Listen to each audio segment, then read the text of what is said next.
especial en el nombre, un saludo especialísimo en el nombre de nuestro gran Dios y Salvador Jesucristo. Les habla Guido Rojas, teólogo católico, transmitiendo en vivo en directo desde la ciudad de Palmira, Valle del Cauca, Colombia. Y vamos a hacer en esta ocasión también un compartir bíblico muy importante, muy interesante con nuestro hermano de la ciudad de Juncos en Puerto Rico, el hermano y apologista católico Mónico Vázquez, al quien le damos la bienvenida.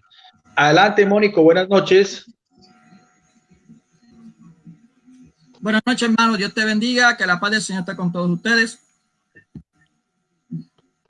Bien, Mónico. Entonces, en esta ocasión, gracias por participar, por aceptar mi invitación. Ya veníamos hablando la vez pasada de tema de los ídolos desde el punto de vista de la Biblia. Esta vez vamos a hacerlo en la parte complementaria, también en el mismo contexto de la Biblia, de lo que es la exégesis, lo que son las imágenes. En esta ocasión quiero dedicarme especialmente con el Arca de la Alianza, porque hay varias citas bíblicas que son muy importantes, tanto en el Antiguo como en el Nuevo Testamento, que nos pueden dar una claridad desde el punto de vista, como decía, desde las Sagradas Escrituras, lo que es un ídolo y lo que es una imagen. Entonces, para que entremos en materia, vamos inicialmente al versículo bíblico que todos los apologistas y los anticatólicos utilizan para decir que nosotros somos unos idólatras, que nos postramos ante dioses, que María y los ángeles y los santos son los dioses, que es el famoso cita bíblica de Éxodo capítulo 20, verso del 4 al 5. Vamos a leerlo. Mónico siempre me colabora también con las citas bíblicas y la vamos explicando también a la par, porque eso se trata de este compartir bíblico. Adelante, Mónico. Usa la Reina, la Jerusalén, la Biblia de Jerusalén. Éxodo 24. No te harás escultura ni imagen alguna, ni de lo que hay arriba en los cielos, ni de lo que hay abajo en la tierra, ni de los que hay en las aguas debajo de la tierra. ¿Continúa? Sigue con el 5.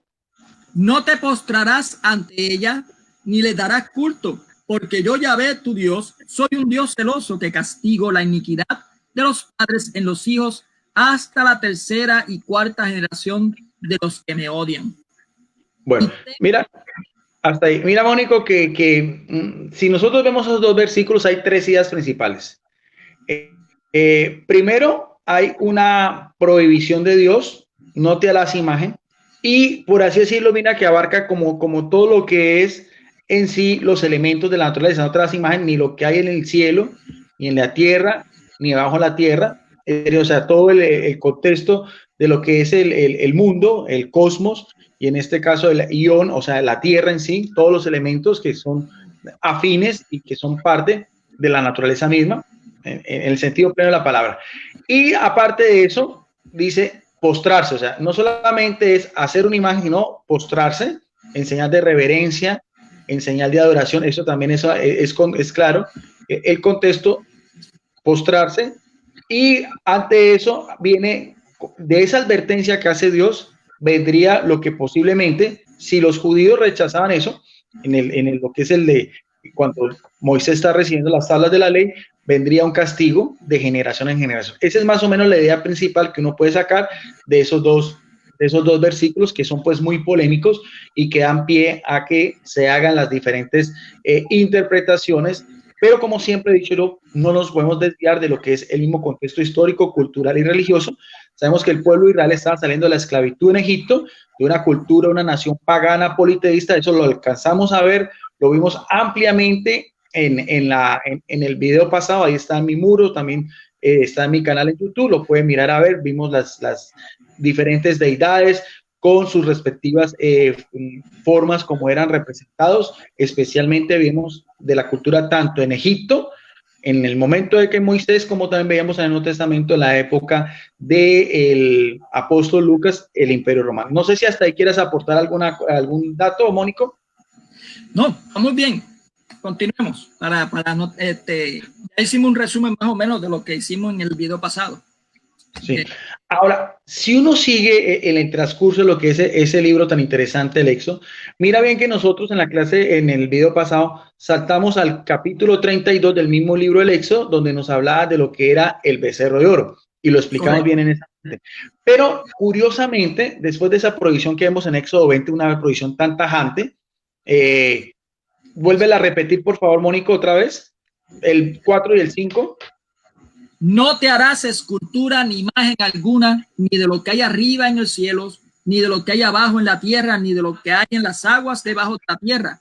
No te postrarás ante ellas, ni les darás culto, porque yo, Yahvé, tu Dios, soy un Dios celoso que castigo la iniquidad de los padres en los hijos hasta la tercera y cuarta generación de los que me odian. Y mira bien, claro, hay otra idea que se me había olvidado, es primero, la imagen en sí, no va a ser ninguna imagen de lo que hay en el cielo, en la tierra, debajo de la tierra, postrarse y rendir culto. Esas son las tres implicaciones que darían pie a que Yahvé o Jehová tomara una acción represiva contra el pueblo de Israel porque caería en la idolatría, que es lo que vemos nosotros reflejado. Lo vimos en el video pasado, en el versículo, en el capítulo 32 del becerro de oro. Curiosamente, si uno avanza simplemente unos 5 capítulos más, vamos a ver algo que es muy importante y aquí está una explicación muy interesante sobre lo que es un ídolo y una imagen que está en el libro del Éxodo, capítulo 25, verso de 10 al 22. Muy bien. Si quieres leerlo. Claro que sí. Versículo 10 del capítulo 25 de Éxodos. Harás un arca de madera de acacia de 2 codos y medio de largo, codo y medio de ancho y codo y medio de alto. Lo revestirás de oro puro, por dentro y por fuera la revestirás, y además pondrás en su derredor una moldura de oro. Fundirás para ella 4 anillas de oro que pondrás en sus 4 pies, 2 anillas a un costado y 2 anillas al otro. Harás también varales de madera de acacia que revestirá de oro y las pasará por las anillas de los costados del arca para transportarla. Los varales deben quedar en la anilla del arca y no se sacarán de allí. En el arca pondrás el testimonio que yo te voy a dar. Harás asimismo uno propiciatorio de oro puro de 2 codos y medio de largo y codo y medio de ancho. Harás además 2 querubines de oro macizo. Lo harás en los 2 extremos del propiciatorio. Haz el primer querubín en un extremo y el segundo en el otro. Los querubines formarán un cuerpo con el propiciatorio en sus 2 extremos. ¿Continúo? Sí, hasta el 22. Estarán con las alas extendidas por encima, cubriendo con ellas el propiciatorio, uno frente al otro, con las caras vueltas hacia el propiciatorio. Pondrás el propiciatorio encima del arca y pondrás dentro del arca del testimonio que yo te daré. Allí me encontraré contigo desde encima del propiciatorio, de en medio de los querubines colocados sobre el arca del testimonio. Te comunicaré todo lo que haya de ordenarte para los israelitas. Mira, ese texto es muy interesante porque lo leímos de una manera íntegra, como aparece en una Biblia católica, una Biblia evangélica. Es muy interesante porque en realidad uno diría, si ya a veces está contradiciendo, no puede contradecirle porque su sabiduría, sus cualidades son eternas, son divinas, no son humanas. Entonces, no puede Dios en Éxodo capítulo 20, versos 3, 4 y 5 decir, no te harás imagen alguna de lo que está en el cielo, pero aquí vemos que nos está diciendo algo muy interesante. Nos está hablando de un sarcófago, un cofre, ¿ve?, de acacia, recubierto de oro, las medidas. Ese cofre, en ese baúl, va a tener una tapa, el propiciatorio, ese artefacto se va a llamar el arca del pacto o el arca del testimonio, como tú lo dijiste. Y lo interesante del caso es van a estar las argollas para transportarlo, ese cajón recubierto de oro, que significa también pureza, realeza, algo rico. El oro, ese es el símbolo del oro. Y lo más interesante, lo más importante es aún lo que va en el propiciatorio, o sea, en la tapa, que son las imágenes de 2 querubines, o sea, seres celestiales de alto rango. No te se ven que mira que ni siquiera es de ángeles, sino de querubines, o sea, unos seres angelicales, etéreos, o sea, sin forma, ¿ve? Superiores al ser humano. Esos son los querubines, puede cualquier persona investigar, con las alas extendidas. La representación de las alas es porque vuelan, están en las alturas, a diferencia del hombre, que tiene pies para caminar en la tierra, o sea, es un grado superior, espiritualmente hablando, moralmente hablando, inteligentemente hablando, y en todo el sentido pleno de la palabra, como criaturas son superiores. Y lo curioso del caso, lo que más llama la atención en los designios de Dios, porque lo único que uno puede hacer cuando ve estos textos de la Biblia es tratar de acercarnos a lo que el autor sagrado nos quiere transmitir, es que la presencia de Dios, que es la presencia de la santidad misma, cuando bajaba del cielo, porque el trono de Dios está en el cielo, en medio de sus querubines, en medio de serafines, en medio de los ángeles, cuando él bajaba a la tierra para encontrarse, en este caso con Moisés, lo va a hacer, como decía, en los versículos finales, en el verso 22, si quieres vuelve a repetirlo, Mónico, que es muy interesante. Allí me encontraré contigo, desde encima del propiciatorio, de medio de los dos querubines colgados sobre el arca del testimonio. Te comunicaré todo lo que haya de ordenarte para los israelitas. Interesante eso, porque Dios no va a hablar por medio de los querubines, evidentemente que no, pero lo que es la presencia de Dios y los oráculos, el término oráculo es los designios de Dios, va a ser en medio de dos imágenes de estos seres angelicales.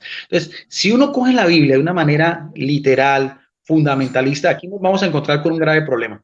Y los apologistas anticatólicos van a tener que mirar a ver, porque cuando ellos lo primero que hacen, Mónico, si tú ves un video de ellos, lo primero que hacen, y el común de los pastores, que la gran mayoría de ellos no tienen una formación bíblica, teológica, en seminarios o facultades de teología, está demostrado, más del 70% de los pastores en América Latina no tienen esa formación de estudios superiores en erudición, en lenguas bíblicas, en exégesis, en hermenéutica, en géneros literarios, toda la cuestión, en contexto cultural, histórico, religioso, que eso es interesante, eso es clave para uno poder entender la Biblia. Lo primero que hacen ellos es decir que es tajantemente lo de Éxodo 20. No te hace a imagen alguna, pero cuando nos encontramos acá, entonces ahí va a haber una discrepancia. Entonces ahí, ¿cómo es posible que Dios esconde una cosa y haga hacer otra cosa en el mismo ambiente? De seres que están en el cielo. Evidentemente tú lo leías, decía, no te hagas imagen alguna de lo que está arriba en el cielo. Y en el cielo están los ángeles. Ahora nos dice que sí se pueden hacer unas imágenes en un sarcófago que va a tener una importancia relevante en toda la historia de la salvación del pueblo de Israel, y no solamente eso, sino que Dios mismo, su santidad, lo que llama la Shekinah, o sea, la presencia de Dios cuando él bajaba, en primer lugar en la tienda del encuentro, en el tabernáculo, después en el templo de Jerusalén, lo hacía en medio de los querubines. Y eso lo vamos a ver también con otras citas bíblicas. No sé si está claro, la idea está ahí. Si claro. ¿Quieres agregar algo? Bueno, no sé si esto sirva de algo, pero los que le quieran indagar un poco más profundidad, cuando uno lee Éxodo 20, versículo 4 y el versículo 5 también, hace una referencia a una palabra en hebreo que se utiliza mucho para ídolos, que se llama Pesel, o sea, se escribe P-S-E-L. En este caso, lo que utiliza es la palabra Selem, Pesel. Selem normalmente indica una imagen representativa. Y fíjate lo más curioso, hermano Guido, que Dios le dice a esas imágenes, le dice querubines, o sea, unos querubines. Dicen, dame una imagen de querubines, no, haga unas querubines. Entonces, no sé cuál es el problema de los hermanos, que cuando le decimos una representación, mira, esta es María, pues lo critican, pero a Dios no lo critican cuando dicen, mira, esto es un querubín. Sabemos que no es un querubín, es una representación de un querubín, pero bueno.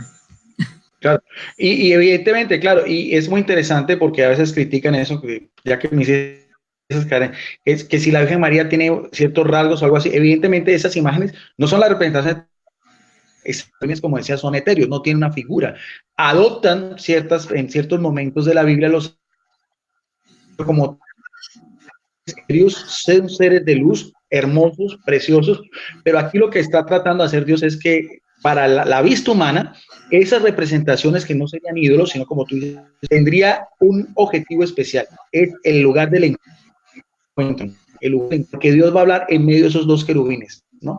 Ahora, sí es una, con lo que tú decías de los términos de Pesel, y a veces también se habla de ídolo, y otra vez utiliza el término imagen, pero siempre, independientemente, es como el mismo término, puede decir adoración o también puede decir idolatría. Entonces, el problema de la etimología, las raíces en hebreo y en griego, es que una palabra puede dar para muchos significados. Entonces, igualmente, cuando uno estudia la raíz, la etimología, lo que es la sintaxis y la morfología, también tiene que ir de acuerdo a lo que el escritor sagrado quiere decir, y en eso más adelante vamos a hacer énfasis, porque no es solamente la palabra en sí, sino lo que representa en sí, lo que el autor siempre quiere transmitir. Ya sabiendo bien de que Dios primero prohíbe unas imágenes con señal de idolatría, porque él mismo lo dice, porque tú decías, no te harás imagen alguna de lo que hay en el cielo, en la tierra, bajo la tierra, postrarse, rendir culto, en señal de reemplazar la gloria de Dios como fue el becerro de oro. En este caso, el arca de la alianza no va a tener esa misma connotación porque es dada directamente por ¿quién? Por Dios. Y todos sus preceptos son eternos y son perfectos. Ahora, ya sabiendo bien, la persona puede después leer otra vez ese cofre, los dos elementos que tenían, madera de acacia recubierto de oro, la tapa del propiciatorio, imágenes de estos querubines con sus alas extendidas. O sea, evidentemente el judío cuando veía esas imágenes sabía que estaba ante la presencia o que venía la presencia de Dios. Y es interesante porque lo que tú decías aporta mucho. Ahora, no solamente es eso, sino también voy a reposar ese arca y lo que contenía por no nos dice nada, que lo vamos a hacer complementario ya en un libro del Nuevo Testamento, que es el libro de los Hebreos, en el capítulo 9, verso del 1 al 5.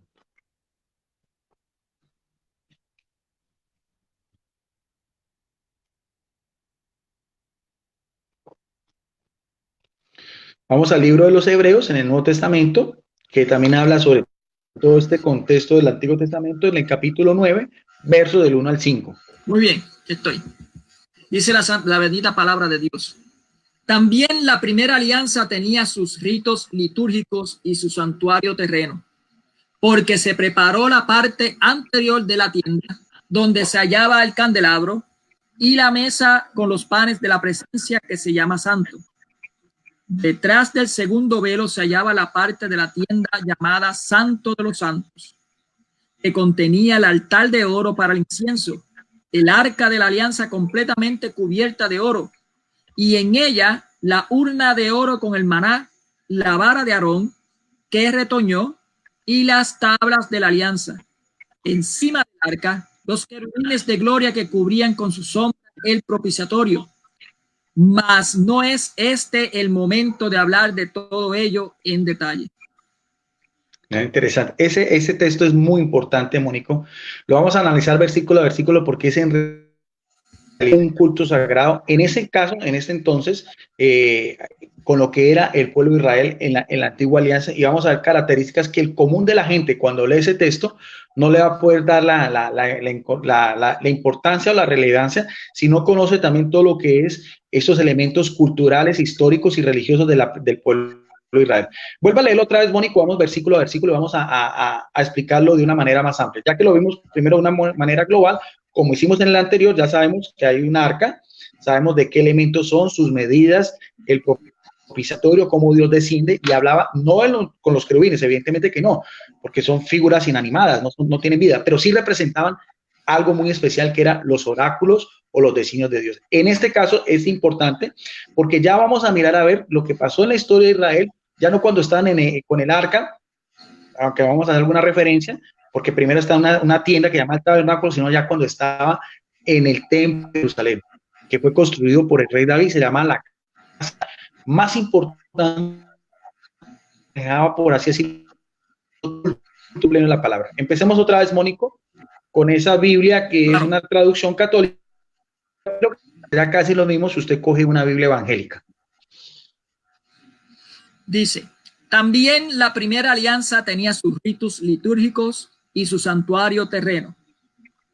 Ahí, vamos a ver, mira, entonces estamos hablando primero de una alianza porque claro, evidentemente hay dos alianzas. Esta primera alianza es de Dios con el pueblo de Israel, y ahí en la alianza es lo que implica lo que estamos hablando de Moisés, lo que estamos hablando de todo lo que fueron los patriarcas, los profetas, los reyes, toda esta cuestión. Entonces, igual la condenación de idolatría, entonces nos tenemos que situar. Entonces, primera alianza, porque ya es una segunda alianza con Jesucristo. Entonces, el arca de la alianza es con referente a la primera etapa o el primer pacto, ¿no?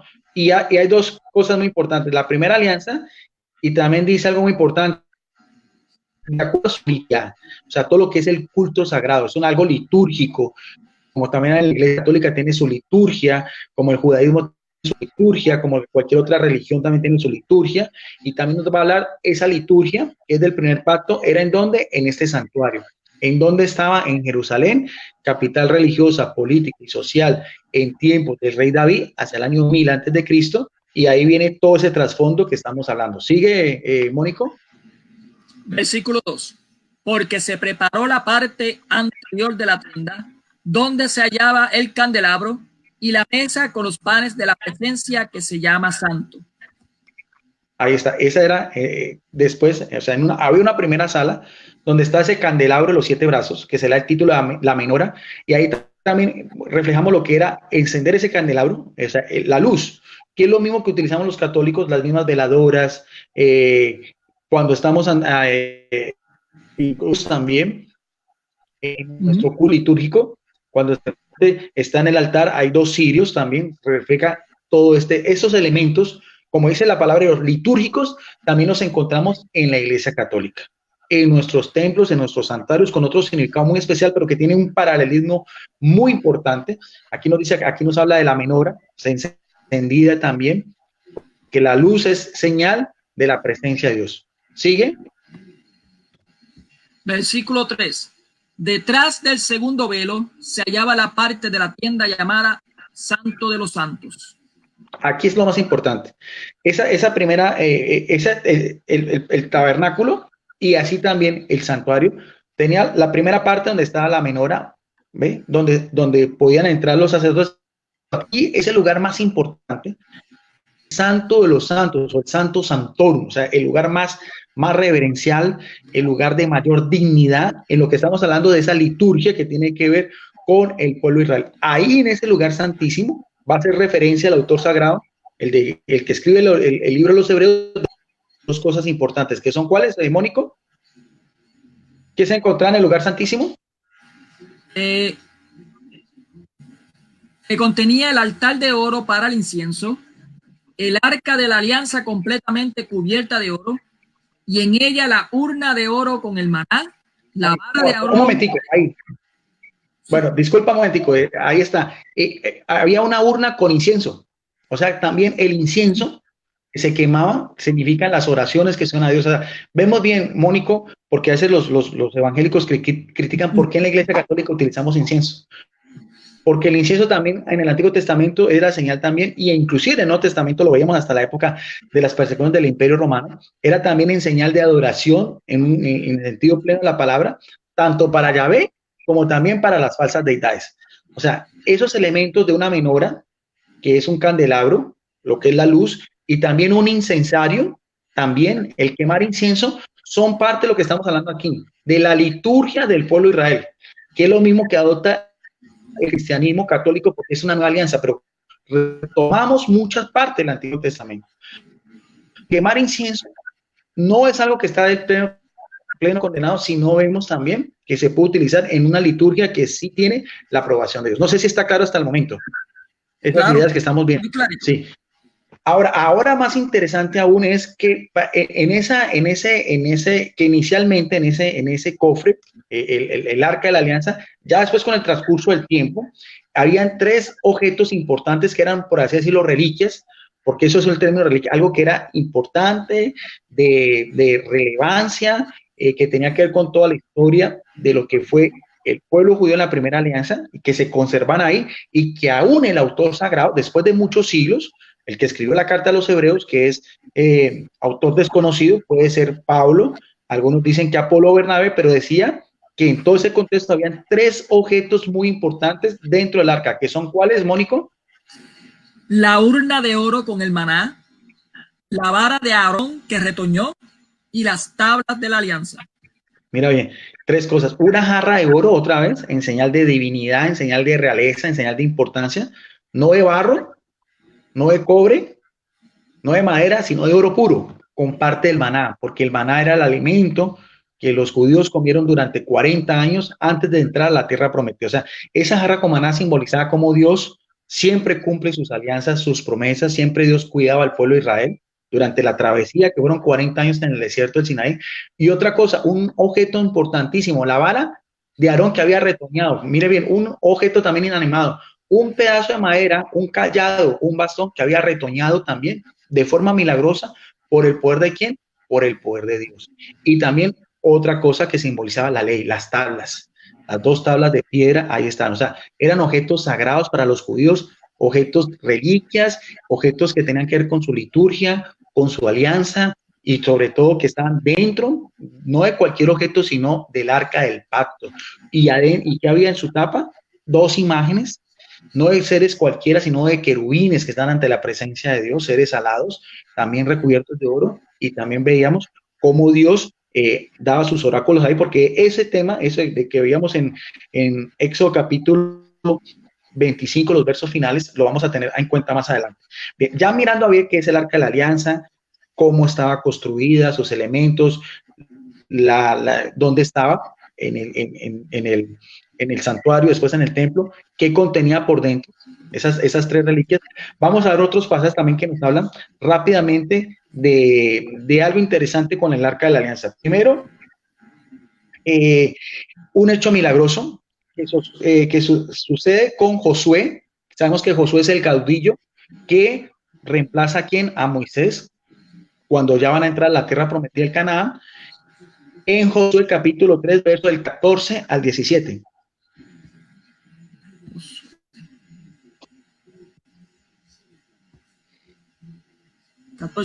Aquí estoy. Dice la palabra de Dios. Capítulo 3, ¿verdad, hermano? Sí, de Josué. Sí. Cuando el pueblo partió de su tienda para pasar el Jordán, los sacerdotes llevaban el arca de la alianza a la cabeza del pueblo. Y en cuanto los que llevaban el arca llegaron al Jordán, y los pies de los sacerdotes que llevaban el arca tocaron la orilla de las aguas, y el Jordán baja crecido hasta los bordes todo el tiempo de la siega.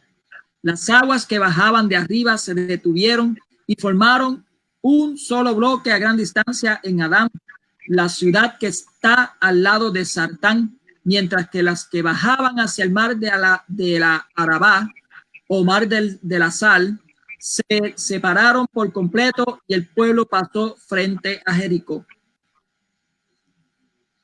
Los sacerdotes que llevaban el arca de la alianza de Yahvé se estuvieron a pie firme, en seco, en medio del Jordán, mientras que todo Israel pasaba en seco, hasta que toda la gente acabó de pasar el Jordán. Interesante eso. Esos textos son muy interesantes porque vemos bien todo, cómo se puede hacer un estudio sistemático de Biblia con un solo tema. Y miren que en esta cita bíblica ya sabemos qué es el arca, cómo estaba construida, qué estaba por dentro. Ahora, bien, sabemos que al principio decía, porque era para transportarla, o sea, se hacía procesión con el arca. Y ya vamos a hablar de Josué, que reemplaza a Moisés, ya lo que es la salida del Éxodo, terminando el Éxodo, todo lo que fue en el desierto de Sinaí, el Mar Rojo es la frontera que va a ser para que ellos ya entren en la tierra prometida del Canaán.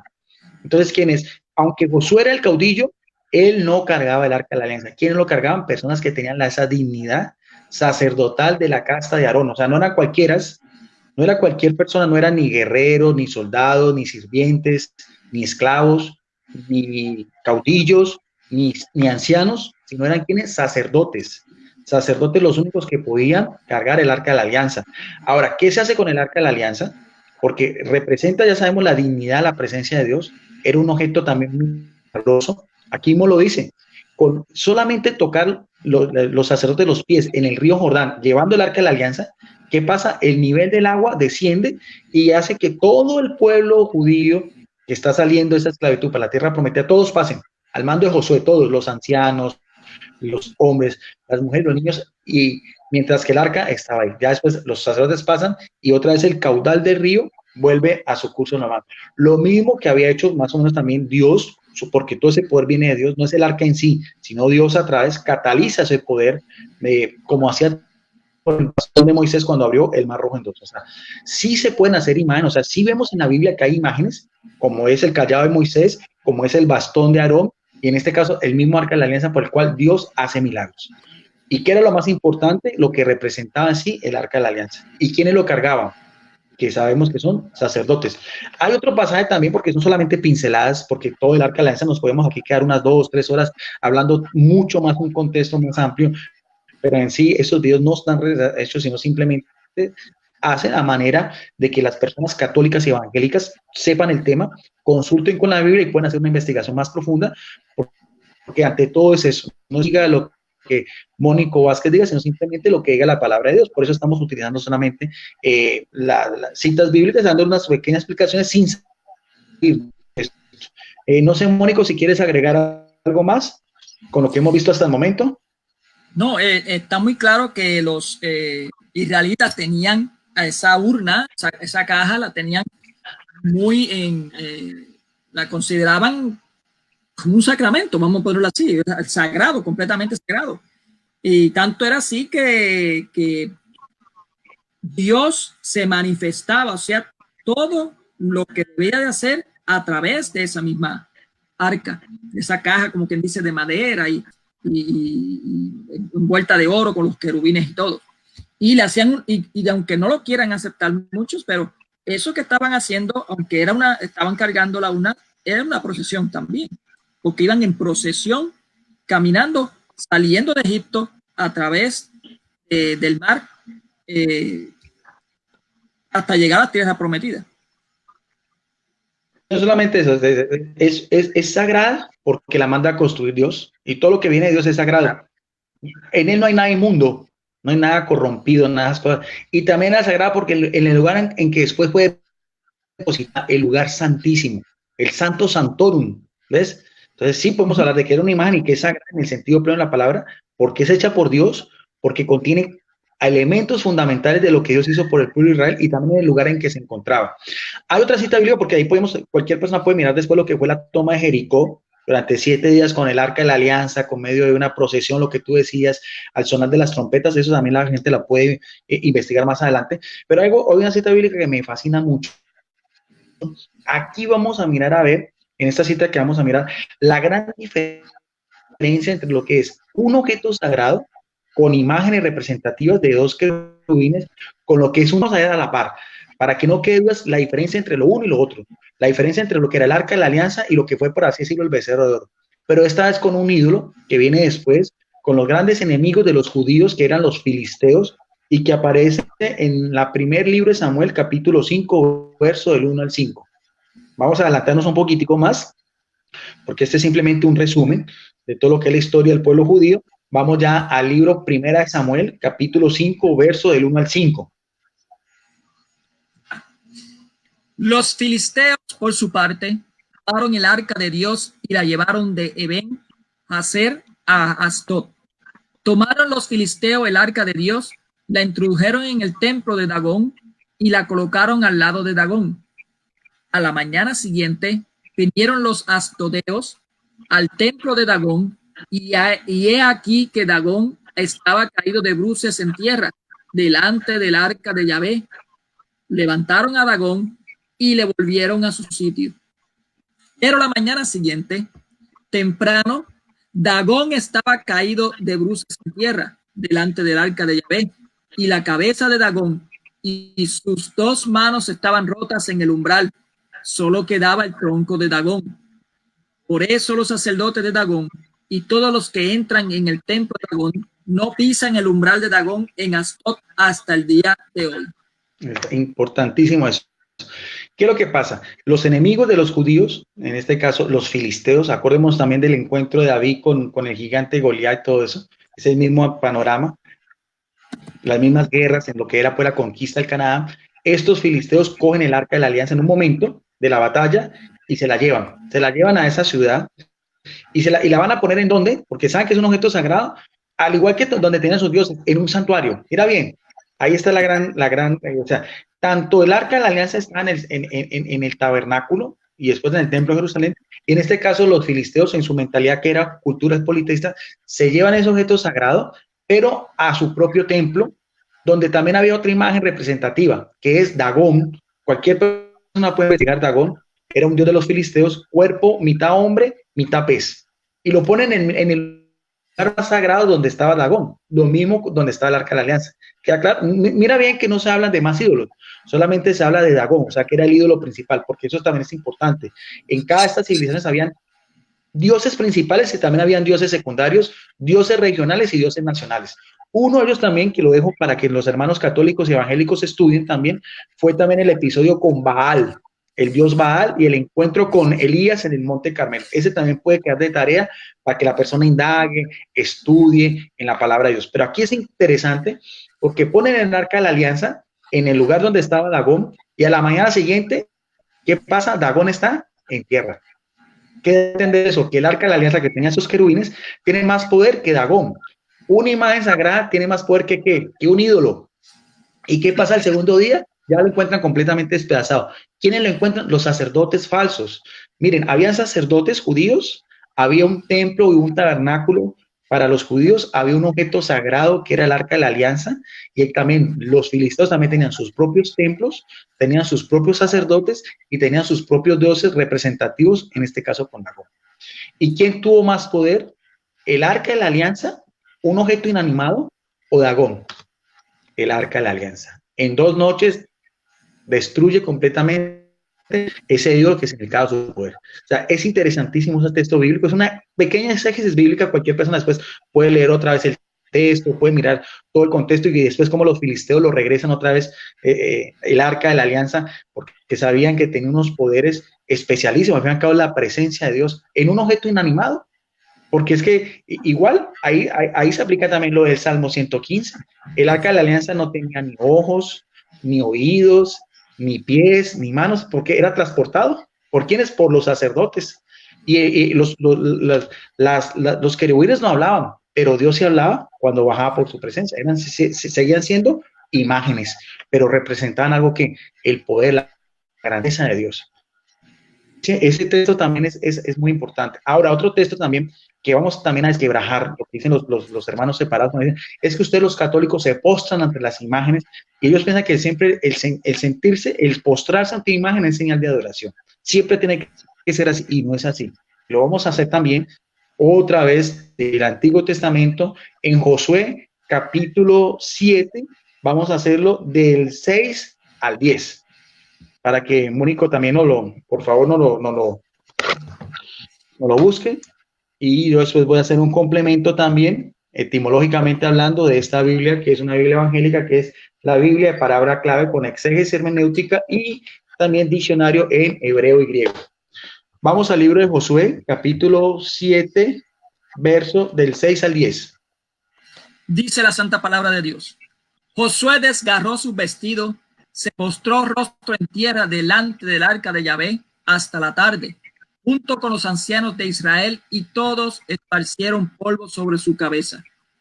Dijo Josué: Ah, Señor Yahvé, ¿por qué has hecho pasar el Jordán a este pueblo para entregarnos en manos de los amoreos y destruirnos? Ojalá nos hubiésemos empeñado en establecernos al otro lado del Jordán. Perdón, Señor. ¿Qué puedo decir ahora que Israel ha vuelto la espalda a sus enemigos?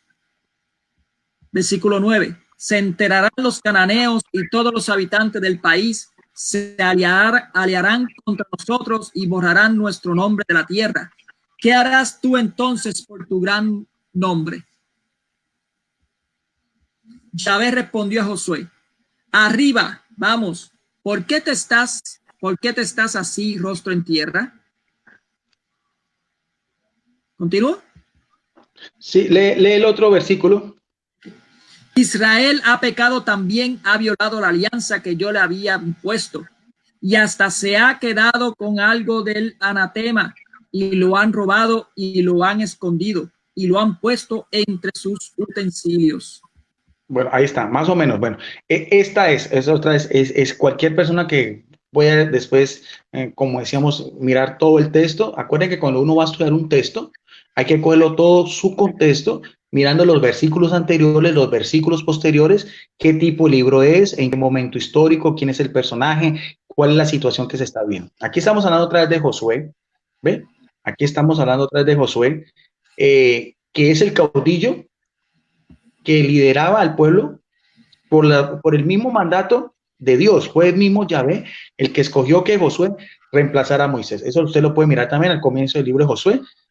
Ahí aparece la historia de este hombre extraordinario, el discípulo fiel, que mientras el pueblo de Israel estaba con Aarón, el hermano, el que era el sacerdote, adorando el becerro de oro, Josué estaba en la ladera esperando a Moisés. José él fue el único de los judíos que no participó en la idolatría al becerro de oro, ¿no?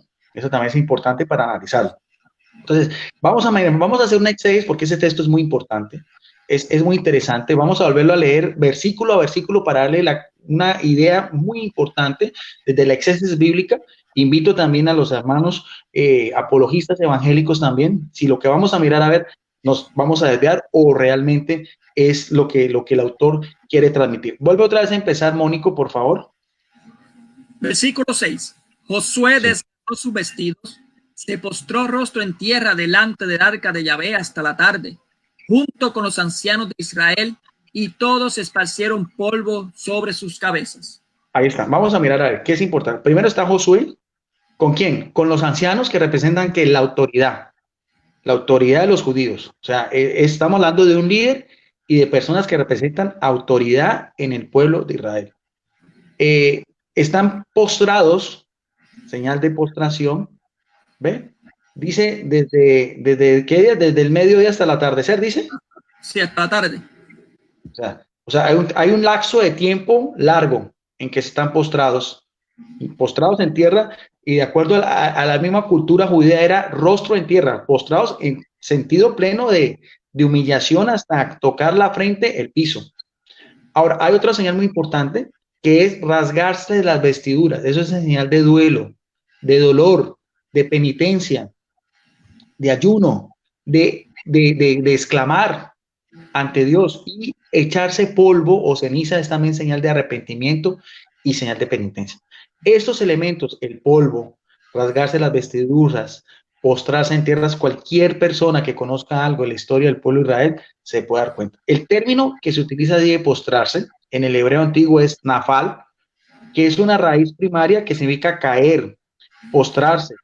Es un verbo que significa otra vez caer, postrarse, derrumbarse, y entre sus muchas aplicaciones que tiene en el hebreo antiguo, describe las personas que se postraban delante de Dios o de un personaje importante. O sea, el que Josué se haya postrado ante el arca de la alianza no violó lo que decía Éxodo, como decíamos 24:5, cuando Dios decía no te postrarás ante las otras imágenes, ¿no? Porque son ídolos.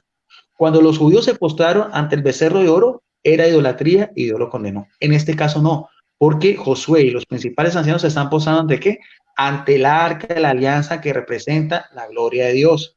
Se postran en tierra y tiene ahora lo más interesante, la forma como se dirigen al arca. Mira bien que no es directamente ante Dios, sino ante el arca, pero en el versículo siguiente hay dos palabras muy importantes que nos van a dar a entender ese texto. Sigue, por favor. Dijo Josué: ah, Señor Yahvé. Un momentico. ¿Josué está hablando directamente con Dios o está postrado ante el arca de la alianza? Está postrado ante el arca de la alianza, ¿no? O sea, sí, no, en ese momento no es que tenga una visión o una aparición de Dios. Acordémonos que hay momentos importantes en la historia del pueblo de Israel cuando Dios aparece. Acordemos la zarza ardiente, ¿no? La imagen también del ángel de Yahvé. A Moisés en el monte Oreb, también con Abraham se aparecen 3 personajes y uno de ellos también es el que habla porque representa a Dios, o unos ángeles, que ahí también está Dios. En este caso no es así, no es así. Cuando Saulo de Tarso iba también camino a Damasco, también desde lo alto hay una voz del cielo, un rayo que lo derriba. También rayos, truenos, centellas eran la presencia de Dios. No, en este caso Josué está postrado ante el arca de la alianza con los demás ancianos.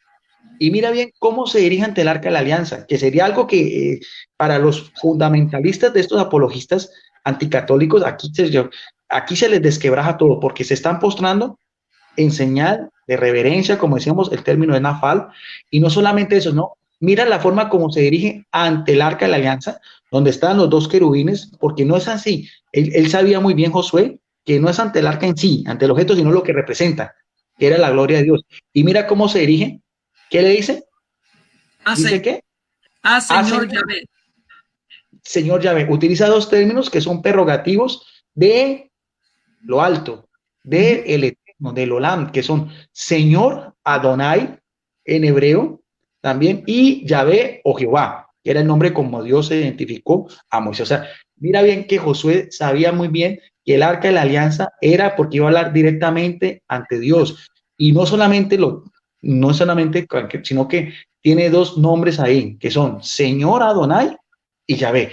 Y así, aquí va a venir la queja o el reclamo que eh, Josué, en ese señal de duelo, de respeto, de reverencia, de penitencia, de exclamación, de dolor, de angustia, de aflicción, eso es todo lo que implica eso, postración, rasgarse las vestiduras, postrarse en tierra y ceniza. Mira la queja que tiene ante Yahvé. Sigue leyendo.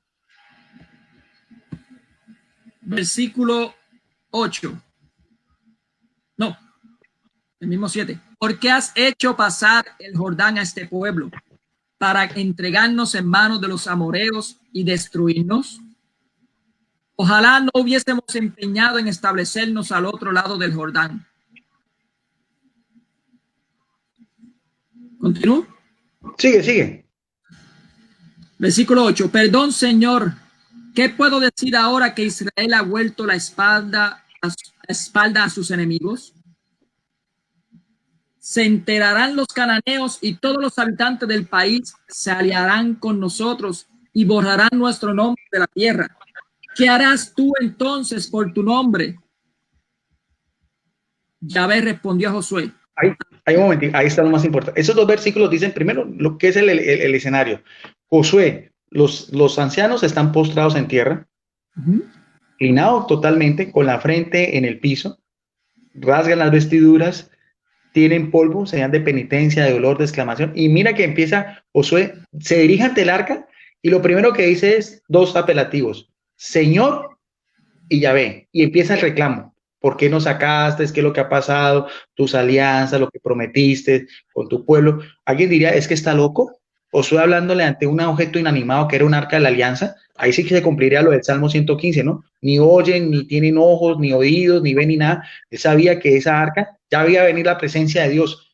Y mira bien, que evidentemente, otra vez, la gloria de Dios va a comunicarse con Josué y va a hablar de medio de qué, como lo veíamos inicialmente en eso capítulo 25, versos 21 y 22, por medio de los querubines. Eso ya lo habíamos dicho inicialmente. Y mira lo que le contesta, Yahvé. ¿Qué es lo primero que le dice?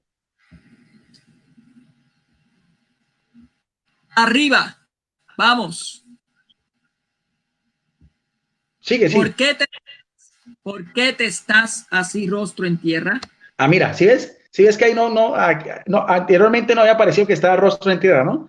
Se utilizó el término postrar, pero aquí nos dice de qué manera estaba, lo que habíamos dicho, rostro en tierra. O sea, en señal de sumisión, en señal de bajeza ante algo que es superior a él. Como veíamos el término, ya lo vimos, el término que ustedes pueden investigar más adelante, que en hebreo es nafal. Y mira que Dios le va a contestar. Ahora, hay una vez que tuve esta serie analizando este texto con un apologista que tú y yo conocemos, que es Pedro Gómez, él decía que en ese versículo, ¿cuál es el versículo donde va a contestar Dios? ¿El 15? ¿Cuál es? El versículo 10. En el versículo 10, él decía que sí, que mire que Dios va a recriminarle que Josué se postrara en tierra, y eso no es, ante el arca de la alianza, eso no es. La respuesta de Yahvé es muy diferente, porque si hubiera sido en señal de idolatría, Mónico, si Dios le hubiera disgustado que Josué se postrara en tierra, rostro, o sea, completamente a nivel de la tierra, rasgándose las vestiduras en señal también de duelo con el polvo. Y mira bien donde nos dice el transcurso, no fue un momento, ¿no? Dice que desde el mediodía hasta el atardecer, o sea, un periodo de tiempo largo. Ya en el atardecer es cuando Dios responde de toda esa exclamación y dolor y penitencia, no es en el acto mismo. ¿Qué pasó cuando Aarón y los israelitas también se postraron ante el becerro de oro? Inmediatamente, como era una situación diferente, y ese sí era un ídolo, inmediatamente Yahvé hace el reclamo a Moisés. ¿Sí, sí entiendes esa idea? Aquí no, aquí no. El postrarse en tierra ante el arca de la alianza no es señal de idolatría. O sea, no todo el postrarse ante una imagen es como los evangélicos piensan, que todo tiene que ser idolatría, que todo es una cosa es el becerro y otra cosa es el arca de la alianza, y es el mismo escenario más o menos parecido. Yo quisiera que un evangélico nos explicara esto, a ver, y nos diera un exégesis de esto. Ahora, mira bien, ya después Dios va a responderle a Josué. ¿Cómo lo respondió? Ya sabemos, de medio de las imágenes de estos querubines. Y la respuesta de Yahvé no es, él no siente ningún enojo, no se siente que está en idolatría porque se postraron ante el arca de la alianza, no. Mira bien que la respuesta es en relación a la queja o a la petición de Josué. Sigue, por favor. Versículo 11. Israel ha pecado, también ha violado la alianza que yo le había impuesto, y hasta se han quedado con algo del anatema, y lo han robado y lo han escondido, y lo han puesto entre sus utensilios. Ahí está, ahí está. Ya después la persona puede mirar qué fue lo que pasó, que fue una guerra. Estos judíos se quedaron con parte del botín, eso lo prohibía Dios, por eso era un anatema. Pero Dios, ¿de qué manera respondió ya a Josué? Al atardecer de la tarde, después de que se postró ante el arca, no tuvo ningún rechazo, no sintió que lo hizo en señal de idolatría, y su respuesta es ¿en qué? En la misma queja o la misma petición que le estaba diciendo Josué. ¿Está claro esa idea? ¿Está claro que el postrarse ante una imagen no necesariamente es idolatría? Aquí podemos mirar a ver qué era el arca de la alianza, qué era un oráculo, qué era la chequina de Dios, quiénes eran los sacerdotes, el poder que tenía el arca de la alianza al atravesar el mar, el río Jordán, cuando destruyó las murallas de Jericó, cuando estuvo en el mismo templo de un ídolo de Dagón, y aquí también el postrarse, y siempre el arca de la alianza fue reverenciada, porque hasta en el libro de los Hebreos, que se escribió muchos siglos después ya en el Nuevo Testamento, todavía es importante, y demuestra también que no es solamente el arca, no es solamente el propiciatorio, no es solamente los dos arquerubines, sino lo que contenía dentro del arca, eran ¿qué? Un maná en una jarra de oro, el bastón que el mismo Dios hizo retoñar de Aarón y las tablas de la ley. Ahora, siempre el arca de la alianza sigue siendo importante hasta la consumación de los siglos, que aparece en el libro del Apocalipsis hasta la eternidad, en Apocalipsis capítulo 11, verso 19, para finalizar. Bueno.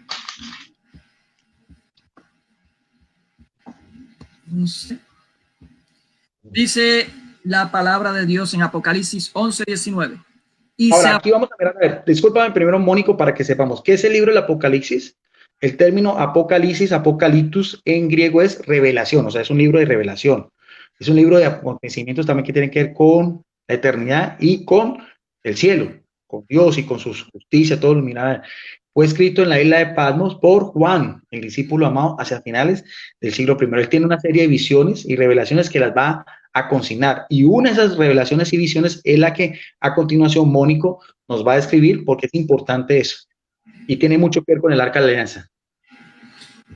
Y se abrió el santuario de Dios en el cielo, y apareció el arca de su alianza en el santuario. Y se produjeron relámpagos y fragor y truenos y temblor de tierra y fuerte granizada.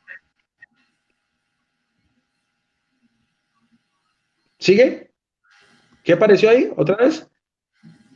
Por favor, veámoslo otra vez porque es muy interesante también. Veamos la exégesis otra vez. Por favor, lee otra vez. Versículo 19. Sí. Y se abrió el santuario de Dios en el cielo. Ahí está, un momentico. Mira que es una visión. Juan va a tener una visión. Él está en la tierra, en la isla de Pan va a tener. Se abrió. ¿De dónde? El cielo. ¿Qué hay en el cielo? Otro santuario. El mismo que había en la tierra en la época de David y después en la época de Zorobabel y en la época de Jesucristo, ¿no? Ese templo fue destruido en el año 70 de la era cristiana, ¿no? Ya solo queda el muro de los lamentos como lugar de lo que fue realmente esa, porque ya el judaísmo pasó hay una nueva alianza, ya no tienen templo, no tienen sacerdotes, no tienen sacrificio. El arca de la alianza no está ahí, no estaba ahí ya. Para la época, eso hacía muchos siglos, había desaparecido. ¿Dónde está ese arca? Sigue siendo importante, está donde en el cielo. Acordémonos que en el cielo nada contaminado entra. El arca de la alianza no es un ídolo.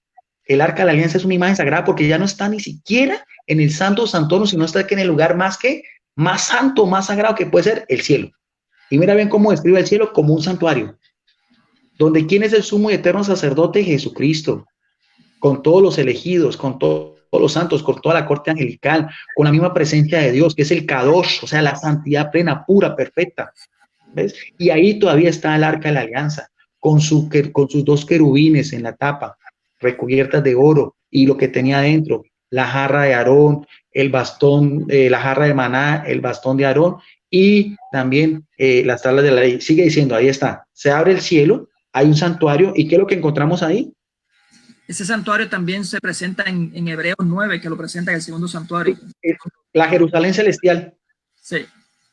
Todo lo que después en el libro del Apocalipsis habla de lo que es la Jerusalén celestial, contrario a lo que es Babilonia la Grande, o sea, el imperio romano, todo ese contexto. Hay dos ciudades en el libro del Apocalipsis. Una es la maldad, la idolatría, sinagoga de Satanás, todo lo malo, que es Babilonia la Grande, capítulo 17 y 18, y después capítulo 20, después del Apocalipsis ya va a hablar 21 y 22, ¿qué? De la Jerusalén celestial. Eso es una exégesis bíblica. Esa es la forma como una persona tiene que estudiar Sagrada Escritura sin ningún tipo de fundamentalismo, sin ningún tipo de fanatismo, sí, mirando todos estos contextos para que la persona pueda después investigar y analizar si lo que estamos diciendo es verdad o mentira. Entonces, se abre el cielo, hay un santuario, ¿y qué es lo que ve Juan en una visión? Y apareció el arca de su alianza en el santuario. Ahí está, el arca de la alianza está en el santuario, ya, no en el santo santuario, sino en el lugar más santísimo que es ¿qué? El santuario celestial, eternamente, ¿no? Porque ese santuario no lo destruye nadie. Es un santuario que está iluminado por el mismo Jesucristo, como dice ya al final del libro del Apocalipsis, ¿no? Eternamente. Los elegidos en este momento, las personas que están en este momento gozando esa visión beatífica de Dios, todos estos fieles patriarcas, profetas, mártires, cristianos, todos ellos en este momento están gozando de la presencia de Dios y también pueden estar mirando y contemplando el arca de la alianza. Ahora, aquí hay algo muy interesante, porque ese arca de la alianza que está en este santuario divino también está acompañado de unos signos que son ¿cuáles? Relámpagos y fragor, truenos y temblor de tierra y fuerte. Ahí está. Rayos, truenos, centellas, relámpagos y temblor es lo que se conoce teológicamente como las teofanías. Una teofanía es una manifestación de Dios, lo mismo que era cuando estaban en el monte Sinaí. ¿Te acuerdas cuando Moisés estaba en el monte Sinaí? Ese monte se ennegreció todo porque fue quemado por la presencia de Dios, el fuego, los relámpagos, los truenos, los centellas. Esa es la misma forma como también en el Antiguo Testamento. Aquí está reflejado ya de una manera más amplia, de una manera ya perfecta, eterna, 100% cumplimiento de la primera alianza. Santuario, arca de la alianza, y están los signos que representan la presencia de Dios. Rayos, truenos, centellas y temblor de tierra. Esa es la exégesis. Ahí no hay forma de que cualquier persona, invito a un teólogo, a un pastor, a un apologista, que conozca en realidad las Sagradas Escrituras y diga a ver si todos estos elementos que estamos hablando nos estamos desviando de ese mismo contexto de lo que es la exégesis y la hermenéutica. Entonces, como vemos, Mónico, en este video, empezamos a hablar con estas citas bíblicas que después las puedes colocar. Primero, qué es el arca, cómo estaba construida, qué contenía por dentro, cómo era que Dios descendía, lo que llama la Shekinah, cómo da sus mensajes que llaman los oráculos, su relación directa con los quienes transportaban el arca en peregrinación, en esa peregrinación que fue todo lo que sucedió en el pueblo judío, desde que cruzan el río Jordán, entran a la tierra prometida del Canaán, con Josué, inclusive después con los profetas, en la época de David también, todavía estaba el arca de la alianza, ¿ve? Como cuando son llevados con los filisteos también, destruye completamente el ídolo de Dagón. ¿Cómo es tan importante? Que hace parte también de la liturgia de los judíos, que lo veíamos, del lugar santísimo donde está, y todavía sigue siendo tan importante que todavía está en la presencia de Dios, que es el santuario celestial, la Jerusalén, que viene de lo alto. En sí, eso es más o menos un resumen. No sé, Mónico, si quieres dar una idea completa y ya para finalizar, hacer un recuento también de las citas bíblicas y ya para tu despedida final, porque yo creo que es más que claro este tema sobre el Arca de la Alianza. Adelante, Sí, Mónica. sí, lo más que hemos visto es cómo de importancia son las imágenes sagradas para Dios, tan importantes que lo considera santo, tan santo que está en el santuario celestial. Es tan santo que los mismos israelitas consideraban esa imagen el arca completo, porque el arca era una representación también del poder y la gloria de Dios, al igual que las imágenes de los querubines que estaban arriba, y también lo que tenía dentro del arca, que eran el maná, la vara de Aarón y las tablas de la ley, o sea, son los mandamientos. Todo es una representación de lo que era Dios, de toda su creación y todo. Incluso estaba adornado también de imágenes, creo que más adelante lo dice, que también estaba en unas imágenes a vuelta redonda de bueyes y otras cosas más, si no mal me acuerdo. Todo representando lo que es la gloria misma de Dios. Y tanto es así que el mismo Josué con los ancianos se mantuvieron postrados casi todo un día completo delante de él sin que Dios le molestara. Dios no le molestó. Dios lo mandó a levantar de su estado porque le estaba reclamando la desobediencia que pasó Israel a su mandato de tener pues ciertas cosas que eran malditas, que no debían de tener. Y bueno, creo que con eso está bien. Yo creo que no. Sí, no sé si de pronto quieras colocar las citas bíblicas para que las Sí. personas puedan. Aquí tenemos, hablamos de Éxodo 20, capítulo 4 y 5, que es el mismo texto que utilizamos la semana pasada, hablando de los ídolos. Éxodo 25, 10, 24, que hace una construcción del arca de la antigua alianza con los querubines y todos. Hablamos de Hebreos 9, 1, 5, haciendo una referencia también de lo que había en ese santuario, en el templo mismo de Jerusalén. De Josué 3, 14 al 17, donde se ve Josué con los ancianos postrados de tierra en el piso, en súplica, en rogativa hacia Dios, y estaba frente al arca. Mónico, la de Josué 3, 14, 15 es cuando pasan el río Jordán. Perdóname, sí. Josué 3, 14, 15, 17 es cuando pasa el río Jordán. Primera de Samuel 5, 1 al 5. ¿Cuál era ese? Encuentro de el arca con Dagón. Con Dagón. Ese cuando Dagón, por 2 veces, en menos de un día completo, fue destruido. 2 noches. 2 noches. En menos de 2 noches fue destruido completamente. Y tenemos ahora aquí es Josué 7, 6, 10, que es donde Josué se mantiene postrado con los ancianos delante del arca de la alianza. Y en Apocalipsis, capítulo 11, 19, vemos esa arca en el cielo, en el lugar de los santos, en la Nueva Jerusalén, indicando de lo sagrado, lo santo que es esa arca, con todo lo que incluye, incluyendo las imágenes, para Dios y para el pueblo de Israel. Sí, sí, sí es eso. Ya el otro video, José, porque, perdón, Mónico, porque lo estamos haciendo por parte ya, sobre el Arca de la Alianza. Vamos a hacer otro muy interesante también, un video más corto, muy conciso también sobre otra imagen que es la serpiente de bronce, que también es muy polémica. Esa imagen también es muy interesante porque tiene otra connotación, tiene también otro trasfondo en la Biblia, pero que también va muy a la par y nos puede ayudar tanto para los católicos como para los evangélicos también.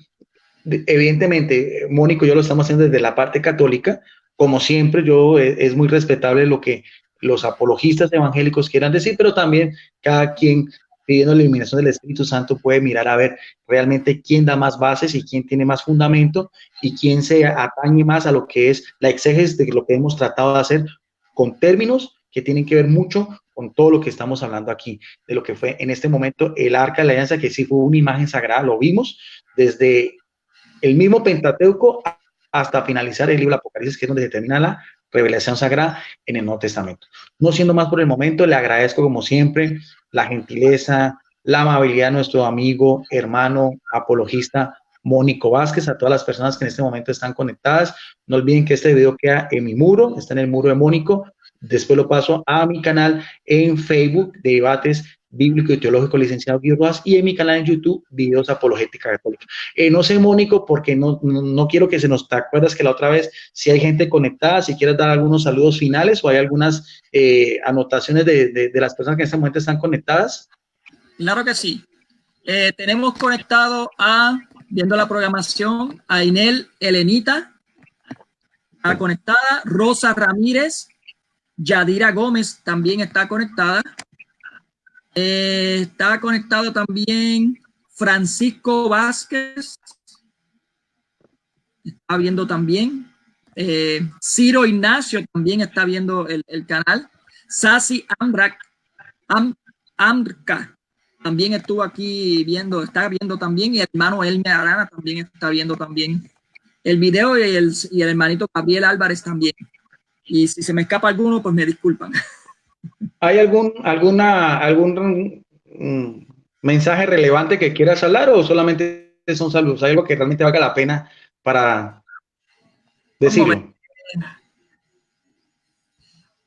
Inel hace una pregunta, no sé si usted la quiera contestar. Dice, Cristo dice, yo soy la luz del mundo. Pregunta que a Guido, ¿quién es la luz? Bueno. Jesucristo. Claro.